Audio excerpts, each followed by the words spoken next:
দেখুৱাইছোঁ এজন যুৱক বাইক লৈ পাৰ হ'বলৈ লওঁতেই যুৱকজন বাগৰি পৰে আৰু ফিল্ডত উঠি গৈছে বাইক হৈ যুৱকজন এক শিহৰণকাৰী দৃশ্য দেখুৱাইছোঁ।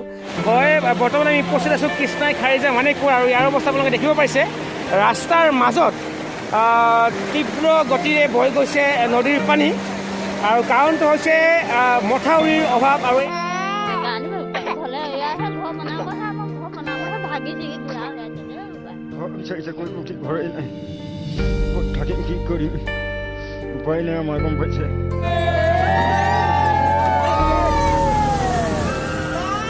See on your screens are from Saharsa and Darbhanga in Bihar and Kaziranga and Golpada in Assam. In all these areas, flood waters have claimed a large number of lives. Assam, though, suffers year after year from an annual ritual of floods.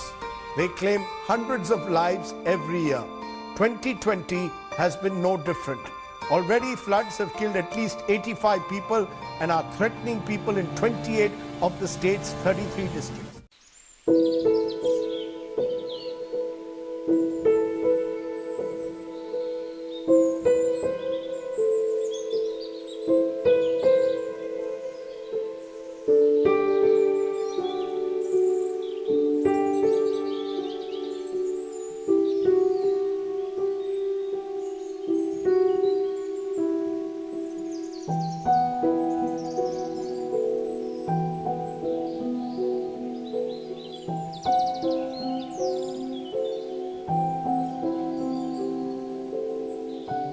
বছৰ হ'ল এইখন bridge ভঙা চৰকাৰে এতিয়ালৈকে ভালে কৰা নাই।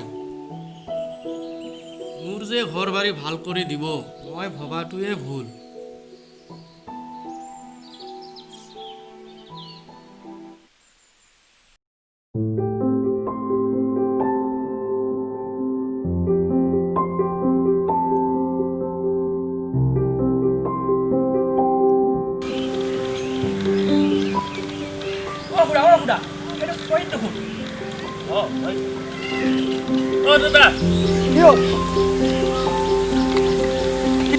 দাদা এইটো থৈ দাদা কি খবৰ? আছো বোলে। কি হ'ল তোমাৰ মনটো ইমান আন্ধাৰ কৰি আছে যে কিয়? কি ক'ম দাদা, বহুত দুখত আছোঁ। বানে ঘৰ বাৰী খেতি বাতি চব উটুৱাই লৈ গ'ল। মই কি যে কৰিম, মানে বহুত দুখত আছোঁ দাদা।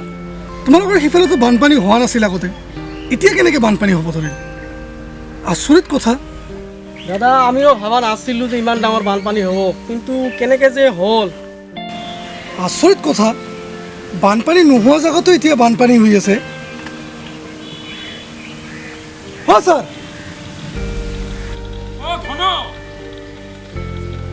ধন হয় ছাৰ, ক'ত যায় আপুনি? বানপানী খবৰ ল'ব ওলাই আহিলোঁ। কিবা বোলে মানুহখিনি বোলে বহুত ক্ষতি হ'ল। হয় ছাৰ, মানুহৰ বহুত ক্ষতি হ'ল। ছাৰ, আপোনাক এটা কথা সুধিম বুলি ভাবি আছিলোঁ।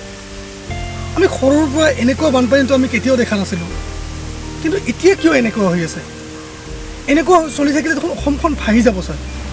ছাৰ, এই বানপানী ৰখাবৰ কাৰণে কিবা উপায় আছেনে নাই? এইটো তোমালোকে বহুত ভাল প্ৰশ্ন সুধিছা। উপায় আছে, কাৰণ সমস্যা যদি আছে সমাধানো আছে। তোমালোকে এটা কাম কৰা, তোমালোকে মোৰ লগত ব'লা, মই তোমালোকক ভালকৈ বস্তুখিনি বুজাই দি আছোঁ। আহা মোৰ লগত আহা।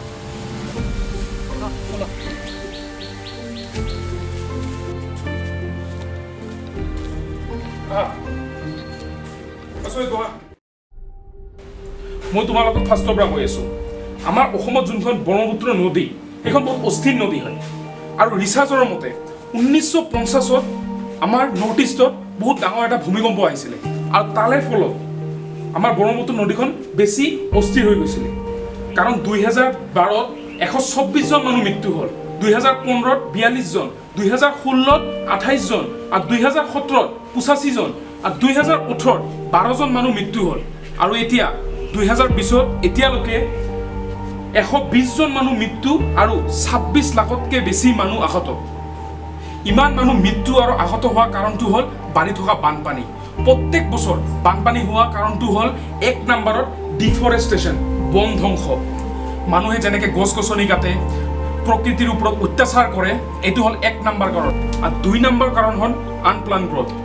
আনপ্লান গ্ৰথ এটা বহুত ডাঙৰ কাৰণ বানপানীৰ। কাৰণ মানুহে নিজৰ প্ৰফিটৰ বাবে একো বস্তু প্লানিং নকৰে যেনেকৈ চিটিত গ্ৰথ হৈ থকা চিটিত ভাল কোনো ড্ৰেইনেজ ছিষ্টেম নাই ৱাটাৰ ষ্ট'ৰেজৰ কোনো ভাল এনেকুৱা ছিষ্টেম নাই আৰু 3 নম্বৰত হ'ল এনক্ৰ'চমেণ্ট ফ্লাড প্লেইনছ যেতিয়া ফ্লাড প্লেইনছত পানী বাঢ়ি জমা হয় আৰু মানুহে তাতে ঘৰ বনাই থাকে পানীটো কি হয় ভাহিবই নোৱাৰে আৰু 4 নম্বৰত হ'ল ক্লাইমেট চেঞ্জ জলবায়ু পৰিৱৰ্তন প্ৰদূষণ আৰু বন ধ্বংসৰ ফলত কেতিয়াবা ইমান বৰষুণ দিয়ে য'ত ৰাস্তা ঘাট পানী ভৰ্তি হৈ জমা হৈ এনে টাউনত ভাল ড্ৰেইনেজ ছিষ্টেম নাথাকাৰ বাবে বানপানী ওলাই যোৱা একো ৰাস্তা নাথাকে আৰু মাজে মাজে কি হয় কেতিয়াবা বৰষুণে নহয় টাউন চিটিত তো তেতিয়া কি হয় মানুহৰ ৱাটাৰ ক্ৰাইচিছ হৈ যায় এইটো হ'ল 4 নম্বৰ আৰু 5 নম্বৰ কাৰণটো হ'ল ফেইলিয়াৰ অফ ইম্বেংকমেণ্ট আমি জানিব লাগিব যে বানপানীৰ মূল কাৰণ হৈছে মথাউৰি ছিঙা যেতিয়া বানপানী মথাউৰি এটা পইণ্ট ছিঙি লৈ যায় তেতিয়া কি হয় মথাউৰিটো বেকাৰ হৈ যায় মথাউৰি আৰু একো কামৰ হৈ নাথাকে এতিয়া কথাটো হ'ল আমি বন ধ্বংস ৰখাব লাগে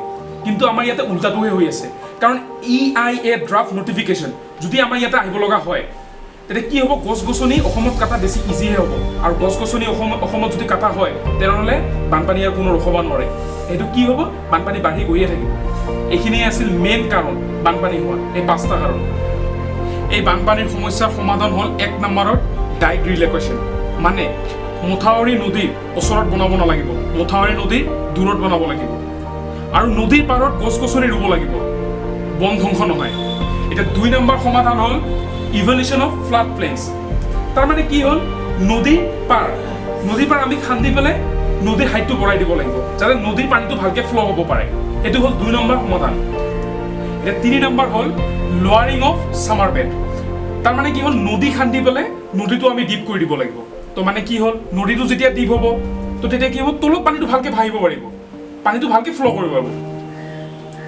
4 নম্বৰ হ'ল ৰিমুভিং অফ অবষ্টিকেলছ ৰ'বা 1 ছেকেণ্ড মই তোমাক এইটো মোবাইলত ওলাই দেখাই দি আছোঁ এইটো চোৱা তো এনেকৈ যদি কিবা অবষ্টিকেলছ বা বাধা মাজত যদি আহে নদীৰ তো তেনেহ'লে সেইখিনি বস্তু গুচাই দিয়া দৰকাৰ কাৰণ নদীটো ভালকৈ ভাহিব লাগিব আৰু 5 নম্বৰ সমাধান হ'ল ৱাটাৰ ষ্ট'ৰেজ মানে যোনবোৰ জেগাত পানী জমা হয় ওপৰৰ পানী যেতিয়া পৰে জমা হয় তো সেইটো জেগাত কি হয় ৱাটাৰ ষ্ট'ৰেজ মানুহটো বহুত দৰকাৰ কাৰণ সেইখিনি পানী তেতিয়া তাতে জমা হ'ব তেতিয়া কি হয় জেগাখিনি বানপানী উঠিব নোৱাৰে তেনেহ'লে ছাৰ চৰকাৰে আমাক বচাবনে চৰকাৰে বচাওক বা নবচাওক আমি আমাৰ কাম কৰি গৈ থাকিব লাগিব জয় অসম জয় অসম